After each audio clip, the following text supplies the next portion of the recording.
বন্দরনগরী চট্টগ্রামে তৈরি হচ্ছে একের পর এক ফ্লাইওভার, কিন্তু যেগুলো চালু আছে দেখভালের অভাবে সেগুলোর অবস্থাও নাজুক। বহদ্দারহাট ও কদমতলী ফ্লাইওভারের কথাই ধরুন, নির্মাণের পর থেকেই রক্ষণাবেক্ষণের অভাবে জমে থাকছে পানি আর ময়লা আবর্জনা। এই জন্য অবশ্য নির্মাণ ত্রুটিকে দায়ী করছেন বিশেষজ্ঞরা। তবে রক্ষণাবেক্ষণে গাফিলতির জন্য সিডিএ-কে দায়ী করা হলেও তাদের দাবি ভিন্ন। এটি বহদ্দারহাট ফ্লাইওভারের ছবি। চালুর ৩ বছর না পেরুতেই এটির নানা অংশের এমন বিধ্বস্ত চেহারা।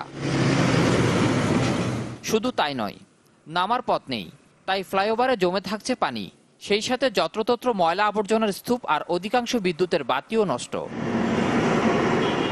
এমন অবস্থা দাঁড়িয়েছে গত বছর চালু হওয়া কদমতলী ফ্লাইওভারেরও। এটির উপরও পানি জমা আর আবর্জনা পড়ে থাকে প্রায় নিয়মিত। এসব চিত্র দেখে মনে হবে ফ্লাইওভারগুলো রক্ষণাবেক্ষণের জন্য যেন কেউ নেই। যদিও বিশেষজ্ঞরা এই জন্য দায়ী করছেন সিডিএ-কে।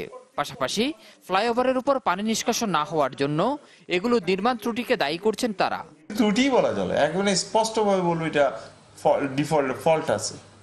ফল্ট না হলে পানি জমবে কেন? ব্রিজের উপর পানি জমবে না, তো কোনোদিনে পানি জমে না, জমা কথাই না, এখানে ড্রেনেজের কোশ্চেন আসে না। এই ফ্লাইওভারগুলি অনেকটা জন্মের পর পরিত্যক্ত শিশুর মতো পড়ে আছে, নাম পরিচয়হীন শিশুর মতো, এবং এটি কোনোভাবেই কাঙ্ক্ষিত নয় এবং একটি অবাঞ্ছিত পরিস্থিতি তৈরি হচ্ছে। এটি তৈরি করার পরে যদি কোনো কর্তৃপক্ষ যেন হস্তান্তর না করেন, যেহেতু সরকারি অর্থ অর্থাৎ জনগণের অর্থ এখানে ব্যয় হয়েছে, এটি রক্ষণাবেক্ষণের দায়িত্ব অবশ্যই সিডিএর। নিয়ম অনুযায়ী রাস্তাঘাট ও ফ্লাইওভারগুলো নির্মাণের পর 1 বছর রক্ষণাবেক্ষণ করবে নির্মাতা প্রতিষ্ঠান।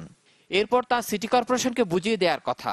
তবে চালু হওয়া কোনো ফ্লাইওভারই এখনো কর্পোরেশনকে বুঝিয়ে দেয়নি সিডিএ।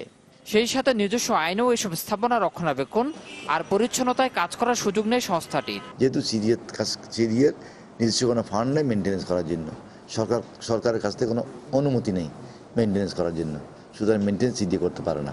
সিডিএ কাজ করার পর জাস্ট অনলি ফর মেনটেন্যান্স এটা সিটি কর্পোরেশনকে দিয়ে দিতে হয়। আমার মনে হয় আমরা 3 বছর পরেই ফ্লাইওভারগুলো আমরা হস্তান্তর করে ফেলব।